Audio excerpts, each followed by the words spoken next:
आज हम नवा अध्याय का विवेचन कर रहे हैं। मानव सेवा रूपी राजविद्या समर्पण योग। मैं आपको गीता सुना रही हूँ। वह किसी को उपदेश देने के लिए नहीं। जो बहनें भाई इससे लाभ उठाना चाहते हैं उन्हें अवश्य उससे लाभ होगा, परंतु मैं तो गीता भगवान की बताई इस जीवन जीने की कला का अभ्यास करती रहूं, प्रभु का नाम अमृत पीती रहूं, यह मेरी लालसा है। इस अध्याय में भी मेरी कही बात माँ गीता बताती हैं। यह अध्याय गीता के मध्य भाग में खड़ा है। सारे महाभारत के मध्य गीता और गीता के मध्य है 9वां अध्याय।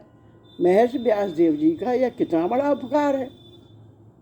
केवल भारतवर्ष पर ही नहीं, सारी मनुष्य जाति पर उनका यह उपकार है। जो अपूर्व बात भगवान ने अर्जुन को बताई वह शब्दों द्वारा प्रकट करने योग्य नहीं थी, परंतु दयाभाव से व्यास जी ने प्रेरित होकर इसे संस्कृत भाषा द्वारा प्रकट कर दिया। इस अध्याय के प्रारंभ में भगवान कहते हैं, राजविद्या राजगुहम पवित्रम मुदम उत्तमम। यह जो राजविद्या है, यह जो अपूर्व वस्तु है, शब्दों में न समाने वाली परंतु प्रत्यक्ष अनुभव की कसौटी पर कसी हुई, यह बात इस अध्याय में बताई गई है। इससे यह अध्याय बहुत मधुर हो गया है। तुलसीदास जी ने कहा है अपने एक दोहे में, को जाने को जई है जमपुर, को जाने को जई है जमपुर, को सुरपुर पर धाम को, तुलसी बहुत भरो लागत जब जीवन राम गुलाम को। राम का गुलाम होकर रहने की मिठास अध्याय में है। गीता वैदिक धर्म का सार है। वैदिक धर्म का अर्थ है वेदों से निकला हुआ धर्म। इस जगती तल पर जितने अति प्राचीन लेख हैं उनमें वेद सबसे पहले लेख माने जाते हैं। यदि इतिहास की दृष्टि से देखा जाए तो भी वे हमारे समाज के प्राचीन जीवन शैली के प्राचीनतम ग्रंथ हैं, प्राचीनतम चिन्ह हैं। ताम्रपट, शिलालेख, सिक्के, बर्तन, प्राणियों के अवशेष आदि की अपेक्षा ये लिखित साधन बहुत ही महत्वपूर्ण है। संसार में पहला ऐतिहासिक प्रमाण यदि कोई है तो वह वेद है। इन वेदों में से जो धर्म बीज रूप में था, वृक्ष होते होते अंत में उसमें गीता रूपी दिव्य मधुर फल लग गया। वेदों की अलमारी में बंद मोक्ष को व्यास भगवान ने चौराहे पर लाकर रख दिया। जिसका जैसा सीधा साधा जीवन है, जो कुछ स्वधर्म कर्म है, सेवा कर्म है, उसी को यज्ञ रूप क्यों ना बना लें। फिर इसमें यज्ञ त्याग की जरूरत ही क्या है। तुम्हारा नित्य का जो सीधा साधा सेवा कर्म है उसी को यज्ञ समझकर करो, यही राजमार्ग है। भगवान कहते हैं, परमेश्वर क्या कहीं छिप कर बैठा है? किसी खोह में, किसी गली में, किसी नदी में या किसी स्वर्ग में छिप कर जाकर बैठ गया है? लाल, नीलम, चांदी, सोना पृथ्वी के पेट में छिपे रहते हैं। वैसे ही वह परमेश्वर रूपी लाल रतन क्या कहीं छुपा हुआ है? वह तो हमेशा हमारे सामने और सर्वत्र खड़ा ही है। ये सभी लोग परमात्मा की ही तो मूर्तियां हैं। भगवान कहते हैं, इस मानव रूप में प्रकटित हरि मूर्ति का अपमान मत करो भाई। ईश्वर को खोजने के लिए कृत्रिम उपायों की क्या जरूरत है? उपाय तो सीधा साधा सरल है। तुम जो कुछ कर्म सेवा करो इसका संबंध भगवान से जोड़ दो। इतना ही करो कि जो कुछ करते हो वह ईश्वर अर्पण कर दो। अपनी प्रत्येक कृति का संबंध ईश्वर से जोड़ दो। इस नवे अध्याय की यही प्रमुख शिक्षा है। कृष्ण के सारे जीवन में उनका बचपन ही मधुर है।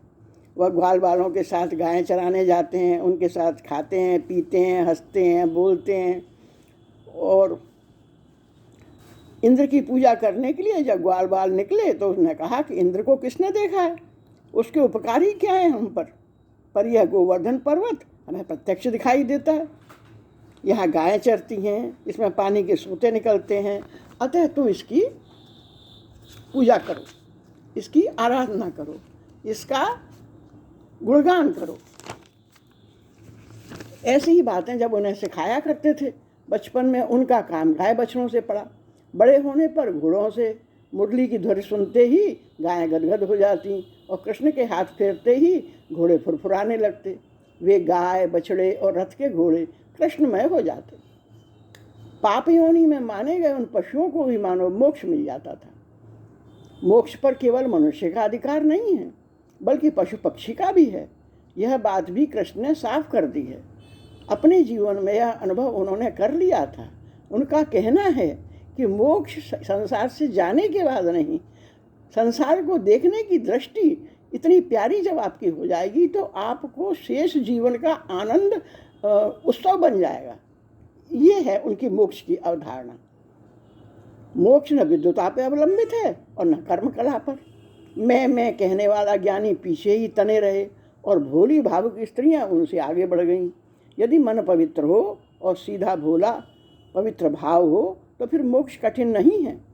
महाभारत में जनक सुलभा संवाद नामक एक प्रकरण है। उसमें राजा जनक ज्ञान प्राप्ति के लिए एक स्त्री के पास गए हैं। ऐतिहासिक काल में भले ही यह बात सही मानी जाती हो कि स्त्रियों को वेदों का अधिकार नहीं है, परंतु सुलभा तो यहाँ प्रत्यक्ष राजा जनक को ब्रह्म विद्या सिखा रही हैं। वह एक मामूली स्त्री और जनक कितना बड़ा सम्राट, पर उस महाज्ञानी जनक के हाथ में मोक्ष नहीं था। ऐसी ही बात उस तुलाधार वैश्य की है। जाजली नामक ब्राह्मण उसके पास ज्ञान प्राप्ति के लिए जाता है। तुलाधार कहता है, तराजू की डंडी सीधी रखने में ही मेरा सारा ज्ञान समाया हुआ है। ऐसी एक कथा ब्याध की है। ब्याध ठहरा कसाई। एक अहंकारी तपस्वी ब्राह्मण से उसके गुरु ने उस ब्याध के पास जाने के लिए कहा ज्ञान प्राप्ति के लिए। ब्राह्मण को बड़ा आश्चर्य हुआ कि वह कसाई मुझे क्या ज्ञान देगा। ब्राह्मण ब्याध के पास फिर भी गया। ब्याध क्या कर रहा था? मांस काट रहा था और उसे धो के साफ करके अपने तख्त पर रख रहा था। उसने ब्राह्मण से कहा, देखो भैया, मेरा तो ये कर्म है, जितना धर्म में किया जा सकता है उतना मैं करता हूँ। अपनी आत्मा जितनी इस कर्म में उड़ेली जा सकती है उतनी उड़ेल कर मैं वह कर्म करता हूँ, और अपने ये माँ बाप की मैं सेवा करता हूँ, बच्चों का ध्यान रखता हूँ। तो महाभारत के ये प्रसंग हमें समझाते हैं कि मोक्ष का द्वार सबके लिए खुला है। माँ भगवद गीता कहती हैं कि कर्म यदि शुद्ध भावना से पूर्ण और सेवामय हो तो वह यज्ञ रूप ही है।